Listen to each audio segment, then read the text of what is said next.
നമസ്കാരം. അമേരിക്കയും ഇറാനും തമ്മിലുള്ള സംഘർഷം ചരിത്രത്തിലെ ഏറ്റവും രൂക്ഷമായ ഘട്ടത്തിലേക്ക് നീങ്ങുന്ന അവസ്ഥയാണ്. ഇറാനിൽ കനത്ത ബോംബാക്രമണം നടത്തി ഇറാനെ ഞെരുക്കുകയാണ് US. പിടിച്ചു നിൽക്കാൻ ഇറാനും പരമാവധി ശ്രമിക്കുന്നുണ്ട്. ഇസ്രായേലിന്റെയും അമേരിക്കയുടെയും കനത്ത വ്യോമാക്രമണത്തിൽ തകർന്ന തങ്ങളുടെ പ്രധാന ആണവ നിലയങ്ങളിൽ വമ്പൻ നീക്കങ്ങളുമായി ഇറാനും. തകർന്ന കെട്ടിടങ്ങൾക്ക് മുകളിൽ പുതിയ മേൽക്കൂരകൾ സ്ഥാപിച്ച് സാറ്റലൈറ്റിൽ നിന്നുള്ള ദൃശ്യങ്ങൾ മറയ്ക്കുകയാണ് ഇറാൻ ഭരണകൂടമെന്ന് ഉപഗ്രഹ ചിത്രങ്ങൾ വിലയിരുത്തി പ്രതിരോധ രംഗത്തെ വിദഗ്ധർ പറയുന്നുണ്ട്. ഇസ്ഫാൻ, നടാൻസ് എന്നീ ആണവ നിലയങ്ങളിലാണ് ഈ പുതിയ പ്രവർത്തനങ്ങൾ നടക്കുന്നത്. ഭൂഗർഭ അറകളിലേക്ക് ബോംബുകൾ തുളച്ചു കയറിയിരിക്കില്ലെന്നാണ് പലരുടെയും വാദം. ഐക്യരാഷ്ട്രസഭയുടെ ഇൻസ്പെക്ടർമാരെ നിലവിൽ ഇറാൻ വിലക്കിയിരിക്കുകയാണ്.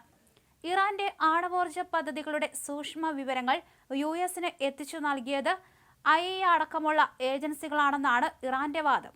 ഈ വിവരങ്ങൾ ഉപയോഗിച്ചാണ് US കൃത്യതയേറിയ ആക്രമണങ്ങൾ ആകാശത്തു നിന്നും കടലിൽ നിന്നും നടത്തിയത്.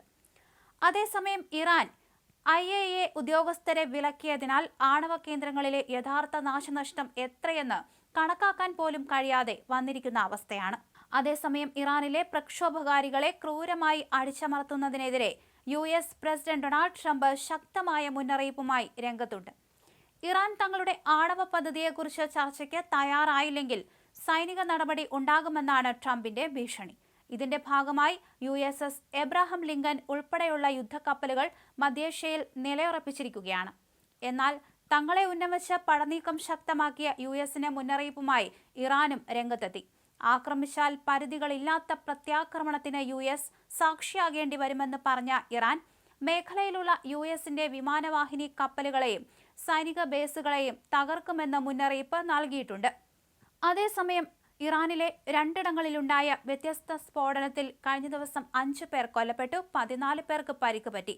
ബന്ദർ അബ്ബാസിയിലുണ്ടായ സ്ഫോടനത്തിൽ നിരവധി വാഹനങ്ങളും കടകളും സ്ഫോടനത്തിൽ തകർന്നടിഞ്ഞു.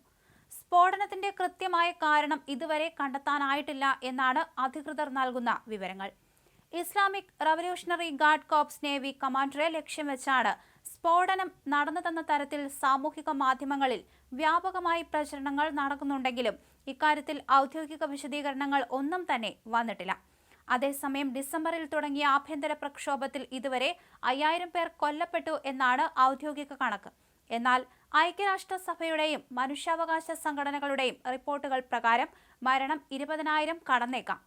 സ്ഥിതിഗതികൾ വഷളായതോടെ ഇറാനിലുള്ള ഇന്ത്യൻ പൗരന്മാർക്ക് ഇന്ത്യൻ എംബസി ജാഗ്രതാ നിർദ്ദേശം നൽകിയിട്ടുണ്ട്. ലഭ്യമായ യാത്രാമാർഗങ്ങൾ ഉപയോഗിച്ച് എത്രയും വേഗം ഇറാൻ വിടാനാണ് നിർദ്ദേശം. 2500-ലധികം ആളുകൾ പ്രക്ഷോഭത്തിൽ കൊല്ലപ്പെട്ട സാഹചര്യത്തിലാണ് ഈ അടിയന്തര നീക്കം നടത്തിയിരിക്കുന്നത്.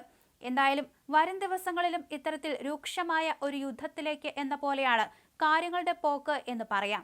ഇറാൻ ഒരു തരത്തിലും അടങ്ങില്ല എന്ന പ്രതീതി ഉളവാക്കുമ്പോൾ ഇതിനെതിരെ പോരാടാൻ ഉറച്ചു തന്നെയാണ് അമേരിക്കയും രംഗത്ത് വരുന്നത്.